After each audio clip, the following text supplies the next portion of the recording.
నమస్తే రమ్మగారు. నమస్తే జయ. రమ్మగారు, ఇవాళ రేపు చూసుకుంటే పేరెంట్స్లో ఇద్దరు కూడా ఎంప్లాయీస్ అయి ఉంటున్నారు. ఏదో ఒకటి చిన్న చితగా ఉద్యోగం వాళ్ళకి తోచినంతలో ప్రతి ఒక్కరూ ఉద్యోగం చేసుకుంటున్నాం. అలా ఉద్యోగాలు చేసేటప్పుడు జనరల్గా పిల్లల ముందు అబ్బా ఎంత చాకరీ చేస్తున్నాము, ఎంత చేసినా ఉపయోగం ఉండట్లేదు, అసలు ఫలితమే లేదు, ఇంటికి వచ్చి జనరల్గా మాట్లాడుతూ ఉంటాం. నాకు అనిపిస్తుంటుంది దాని ప్రభావం పిల్లల మీద పడుతుంది కదా.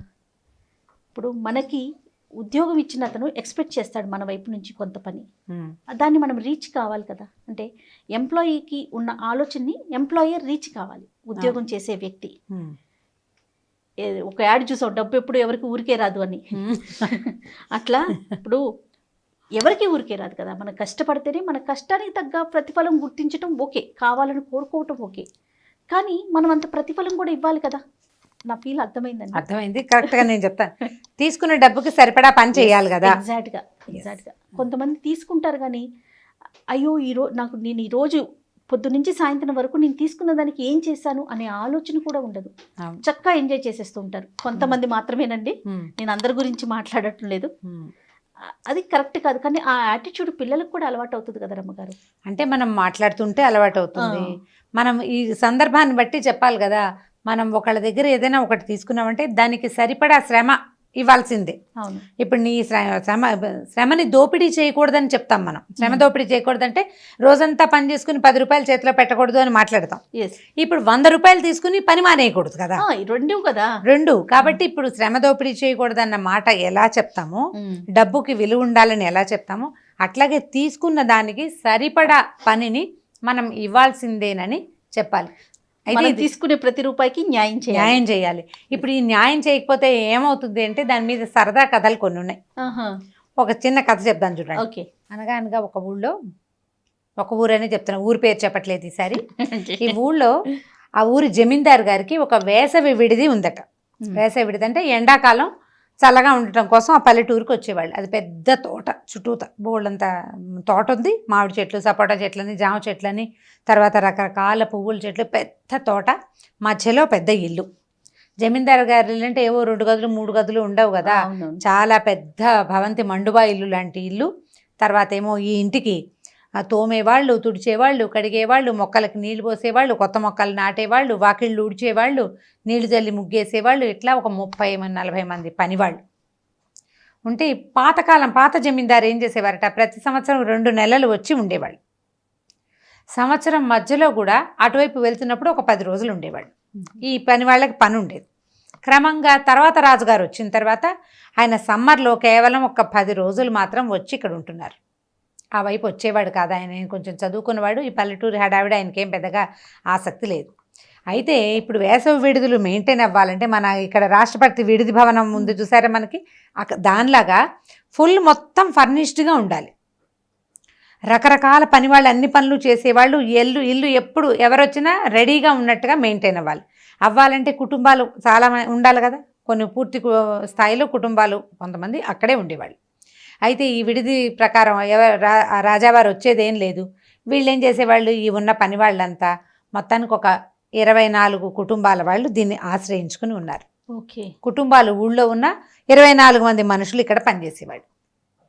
పనిచేస్తుంటే ఏమనుకునేవాళ్ళు అంటే, ఇప్పుడు ఇక్కడ రోజువారీ పనివాళ్ళు మెయింటైన్ అవ్వడానికి కావాల్సిన కూర నార పండేవి, ఒడ్లు గిడ్లు చేరిపోయేవి. వీళ్ళు హాయిగా వంటలు చేసి తిని ఇంటికే వెళ్తాం, ఇక్కడే చల్లగా ఉంది చెట్ల నీడని హాయిగా ఇక్కడే పడుకుని ఈ బిల్డింగ్ని వాళ్ళే ఎంజాయ్ చేసేవాళ్ళు పనివాళ్ళు. నెల జీతాలు వచ్చి అందిపోయేవి. సంతకం పెట్టడం, జీతం తీసుకోవటం. మధ్యలో ఒక్కోడు 15 రోజులు ఊరెళ్ళిపోయేవాడు. అయినా వాడి జీతం వాడికి వచ్చేసేది. మామూలుగా పని చేయకపోతే జీతం రాదు, ఇక్కడ మాత్రం వచ్చేది అవకాశం. బాస్ లేడు కదా, హాయిగా ఉండేవాళ్ళు. అయితే ఏమైందంటే వీళ్ళు వచ్చి ఇంటికి వెళ్ళకుండా ఇక్కడే పడుకునేవాళ్ళు కుటుంబాలు. ఈ మగవాళ్ళంతా ఇక్కడ, కొంతమంది ఆడవాళ్ళు కూడా ఇళ్లలో పెద్దవాళ్ళు ఎవరైనా ఉంటే వాళ్ళు ఇంట్లో సాయం ఉంటారు. వీళ్ళు వచ్చి ఇక్కడ హాయిగా చల్లగా ఉంది, మంచాల మీద పడుకోవచ్చు. రాజావారితో సమతుల్యంగా తలపాలు, పరుపులు, గిరుపులు, దిళ్ళు, ఫ్యాన్లు, పంఖాలు బోల్డన్ ఉన్నాయి, అన్నింటినీ అనుభవిస్తూ సంతోషంగా ఉండేవాళ్ళు. అయితే ఏమైందంటే ఒకరోజు రాత్రి వీళ్ళు పడుకుని ఉండగా ఏవో మోతలైనవి వంటింట్లో, గిన్నెల మోతలు, తర్వాత ఏమో బట్టలు కదులుతున్న శబ్దాలు, మంచం జరుపుతున్న శబ్దాలు, ఇట్లా శబ్దాలు వచ్చేసరికి వీళ్ళు హడిలిపోయారు. ఇది కొంచెం ఊరికి ఎగువగా పైకి ఉంది, చుట్టూతా తోట ఉంది, మధ్యలో ఇల్లుంది. అరిచి గీ పెట్టినా వీళ్ళలో వీళ్ళు చూసుకోవాల్సింది, కానీ బయట నుంచి వీళ్ళకి ఏ సహాయము అందదు. దాంతో వీళ్ళేమనుకున్నారు, ఏదో ప్రవేశించింది ఇంట్లోకి. అటు ఇటు చూశారు, ఏమీ జంతువులు వచ్చే అవకాశం అయితే లేదు. అన్ని పక్కల తాళాలు వేసేసి ఉన్న ఇంట్లోకి ఆత్మలైతే ప్రవేశిస్తాయి, దయ్యాలైతే, మనుషులు రారు, జంతువులు వచ్చే అవకాశము లేదు. పైగా ఈ పాత్రలు గిన్నెలు కదులుతున్నాయంటే వీళ్ళు ఏమనుకున్నారు, దయ్యాలేవో తిండి కోసం ఇంటి మీద పడ్డాయని అందరూ ఏం చేశారు, శబ్దాలు పెరిగేసరికల్లా చల్లగా వాకిలి తాళం తీసుకుని ఒకళ్ళ వెనకాల ఒకళ్ళు పరిగెత్తుకుంటూ వెళ్ళిపోయారు బయటికి. తలుపు గడి పెట్టేశారు, బయట పారిపోయారు. ఈ వెళ్ళిపోయే క్రమంలో వీళ్ళతో పాటు 24 మంది ఉండాలి కదా, ఒకడు గంగులనే ఒక కుర్రాడు మంచం మీద పడుకుని నిద్రపోతున్నాడు. వాడు నిద్రలో దొర్లి మంచం అటు పక్కకి పడ్డాడు. ఇటు కనపడలా, మంచం మీద ఎవరు లేరు. వీళ్ళు ఇంకా వాడిని పట్టించుకోవాలా, గుంపుగా పోయారు బయటికి. వాడు రాలేదనే జ్ఞానం వాళ్ళకి లేదు. ఈ పడిపోయి ఉన్న కుర్రాడు తెల్లవారి 3:45 అయ్యేసరికి వాడికి మెలకు వచ్చింది. చూస్తే ఎవ్వరూ కనపడలా ఇంట్లో. ఏమిట్రా ఇక్కడ అని వాడు ఏం చేశాడు, మెల్లిగా వంటింటి వైపు వెళ్ళేసరికల్లా ఒక కొండముచ్చు లాంటి ఒక ఆకారం అటు తిరిగి నుంచుని గిన్నెలు తోముతోంది.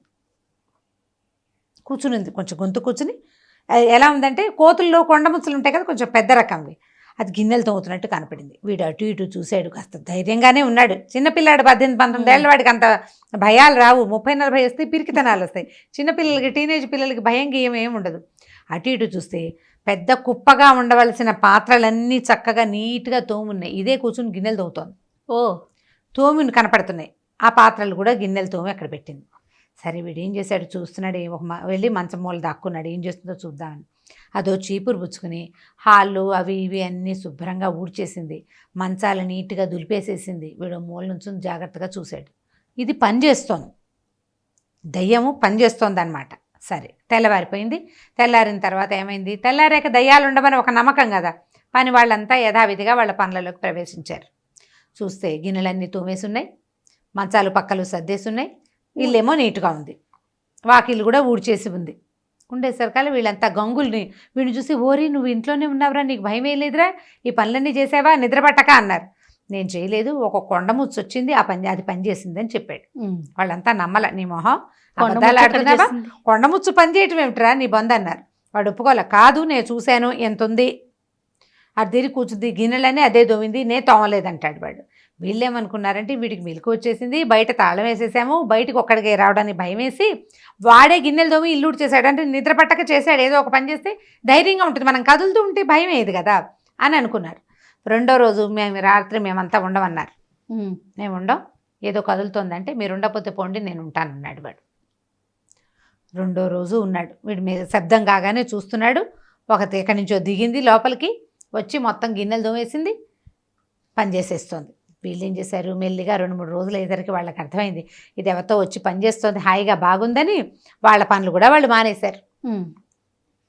మొత్తం గిన్నెలన్నీ పోగుపెట్టడం. ఓ రోజు అయితే ఏం చేశారు, అందరు విప్పిన బట్టలు తీసుకెళ్ళి ఒక కుప్ప పోసారు ఆ పక్కన. అది ఆ బట్టలన్నీ ఉతికి ఆరేసింది. మర్నాడు సాయంత్రం ఏం చేశారు, బట్టలు మడత పెట్టుకోలే, ఈ బట్టలన్నీ మేటగా మంచం మీద పడేశారు. అది వచ్చి బట్టలు కూడా మడత పెట్టింది. మడత పెట్టేసరికి ఇది పనిచేసే దయ్యం. సరే గంగుల్ని అన్నారు, అరే నువ్వు భలే ధైర్యశాలివి, రోజు ఉంటున్నావు కదా, దాన్ని అడగరా ఏమిటో అని కనుక్కోమన్నాడు. అనేసరికల్లా వీడు ఏం చేశాడు, ఓ రోజు అది గిన్నెలు తోముతుండగా మెల్లిగా వెళ్ళి ఎవరు నువ్వు అనేసరికల్లా అది వెనక్కి తిరిగి చూస్తే మనిషే, అట్లా జుట్టు గిట్టు పెరిగిపోయి జీబులాగా ఉండి వీడికి భల్లూకంలాగానో కొండముచ్చలాగానో కనపడుతుంది. మనిషిలాగానే ఉన్నాడు వాడు, పొట్టిగా ఉన్నాడు. ఉండేసరికల్లా వీడేమడిగాడు, నువ్వేంటి ఈ పని అంతా ఎందుకు చేస్తున్నావు, ఇన్ని పనులు చేస్తున్నావు ఏమిటి, ఎవరు నువ్వు అనేసరికల్లా వాడు ఏడ్చి ఏం చెప్పాడంటే, నేను జమీందార్ గారింట్లోనే పనిచేసేవాడిని, ఇది వరకు